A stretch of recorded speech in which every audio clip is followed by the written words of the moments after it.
गेल्या काही दिवसांपूर्वी शेतकऱ्यांचे 5 ट्रॅक्टर चोरीला गेले. ते वाहन चोरीमध्ये 2 स्कॉर्पिओ आणि मोटरसायकलचा देखील समावेश होता. याबाबत आपण देखील प्रसारमाध्यमांनी देखील ही बाब उचलून धरलेली होती. त्यासाठी स्थानिक गुन्हे शाखेचे एक विशेष पथक आम्ही नियुक्त केलं होतं की जे या गोष्टीवर फोकस करून त्याचं डिटेक्शन करेल.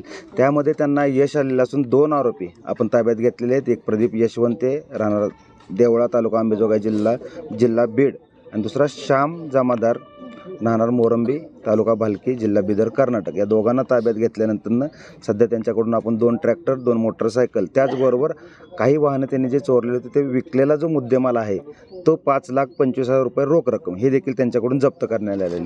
त्यांच्याकडील प्राथमिक तपासामध्ये आपल्याला त्यांच्यासोबत आणखी एक साथीदार असल्याचे निष्पन्न झालेले. त्याच्यामागे स्थानिक गुन्हे शाखेचं एक पथक आम्ही पाठवलेलं आहे. तोही लवकर आम्हाला सापडेल अशी आशा आहे आम्हाला. सदर 2 आरोपींच्या प्राथमिक चौकशीमध्ये एकूण जिल्ह्यातील 15 गुन्हे चोरीचे, ज्यामध्ये ट्रॅक्टर चोरी, स्कॉर्पिओ चोरी, मोटरसायकल चोरी, काही एक बिअर शॉपी आणि धान्याची चोरी झालेली होती. ते 15 गुन्हे डिटेक्ट झालेले असून दोघे आरोपींचा आत्ता सध्या आम्ही 46,45,000चा मुद्देमाल आत्तापर्यंत त्यांच्याकडून जप्त करण्यात आलेला आहे. इतर जिल्ह्यात त्याने काय याबाबत आम्ही तपास करत आहोत. यांना अटक करून आम्ही लातूर ग्रामीण पोलीस स्टेशनच्या ताब्यात देणार आहोत. त्यानंतर पुढील PCR त्यांच्याकडे तपास केला जाईल सविस्तरपणे, आणि त्यामध्ये आणखी काही गुन्हे डिटेक्ट होतील अशी आम्हाला आशा आहे.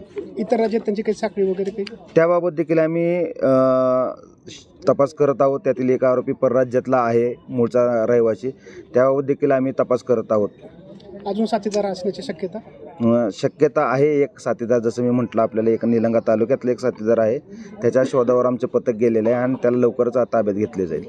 15 गुन्ह्यामध्ये एकूण किती मुद्देमाल? 15 गुन्ह्यातील मुद्देमाल आत्ता आपल्याला 46,45,000 आहेत. बाकी गुन्ह्याच्या FIR आपण कलेक्ट करतोय आणि काहीतली रिकव्हरी एक राहिलेली आहे आपल्याला. थँक्यू.